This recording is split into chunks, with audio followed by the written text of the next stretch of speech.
tidak melakukan research terlebih dahulu, tapi melainkan mereka hanya mengikuti aja nih, mengikuti zamannya seperti apa ya, bisa kita bilang FOMO ya.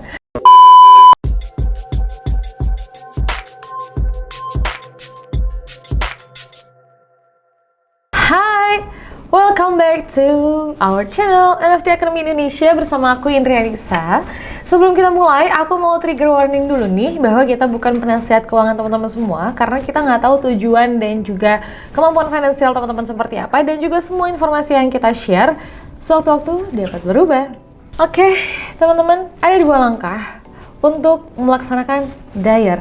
Apa itu DAYR? DAYR adalah do your own research. Kata ini mulai populer semenjak NFT ini berada, semenjak adanya cryptocurrency dan lain sebagainya. Ya, masuk-masuk ke dunia Web 3.0 lah ya. Di antara 2016 dan 2018 itu adalah awal mula di mana orang-orang mulai membanjiri market dari cryptocurrency dan juga per NFT-an. Namun sayangnya banyak orang pula yang tidak melakukan research terlebih dahulu, tapi melainkan mereka hanya mengikuti aja nih, mengikuti zamannya seperti apa ya, bisa kita bilang FOMO ya. Akibatnya banyak juga investor yang mengalami kerugian bahkan penipuan. Dimana di dunia Web 3.0 ini seperti cryptocurrency or NFT ya, ketika kita investasi di sana, ini tidak ada badan hukumnya, tidak ada peraturan yang jelas. Maka dari itu kita sendiri sebagai investor yang harus aware terhadap itu, dan juga kita wajib untuk melakukan riset terlebih dahulu. Jangan hanya ngikutin zaman perkembangan atau ngikutin orang-orang aja ya, atau bisa kita sebut dengan FOMO. Oke, untuk DAYR yang pertama, do your own research yang pertama ya, teman-teman bisa melakukan riset dengan teknik analisis. Technical analysis bisa jadi salah satu teknik untuk kamu melakukan research.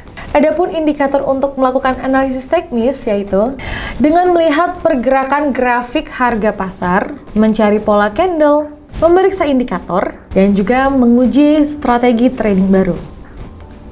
Dan yang kedua bisa kamu lakukan adalah teknik fundamental. Teknik fundamental adalah strategi evaluasi yang digunakan untuk menentukan nilai suatu aset di pasar, dan ini juga bisa dilakukan dengan aktivitas meninjau praktik bisnis, white paper, kemudian ada roadmap, ada developer, strategi pemasaran, timnya kita lihat seperti apa, aktivitas jaringan, dan teknik analisis yang bisa kita lakukan selain teknik analisis dari teknis ya. Ya, dalam beberapa kasus, teknik fundamental ini juga bisa dilakukan analisis melalui volume kayak NFT ya, di OpenSea-nya. Terus juga bisa lihat dari supply yang beredar dan lain sebagainya ya. Intinya ketika kita ingin memutuskan menjadi seorang investor, kita jangan hanya FOMO, tapi kita wajib banget untuk meriset suatu project yang akan kita invest, atau suatu perusahaan atau suatu token yang emang kita mau masukin duit di sana. Dengan begitu kita akan aman-aman dan juga ya jauh dari yang namanya kerugian dan juga apalagi yang namanya penipuan. Penting dipahami bahwa seluruh investasi itu sifatnya spekulatif, maka dari itu yang namanya research itu wajib banget teman-teman lakukan terlebih dahulu. So guys, kamu udah ngelakuin riset belum sebelum kamu invest? Coba komen di kolom komentar di bawah ini ya. Dan jangan lupa untuk follow Instagram kita di @nftacademy.id, dan juga subscribe YouTube kita di NFT Academy Indonesia. Untuk apa? Untuk dapetin edukasi dong tentang Web 3.0. Kalau begitu, aku Indri Anissa. See you on the next video. Bye.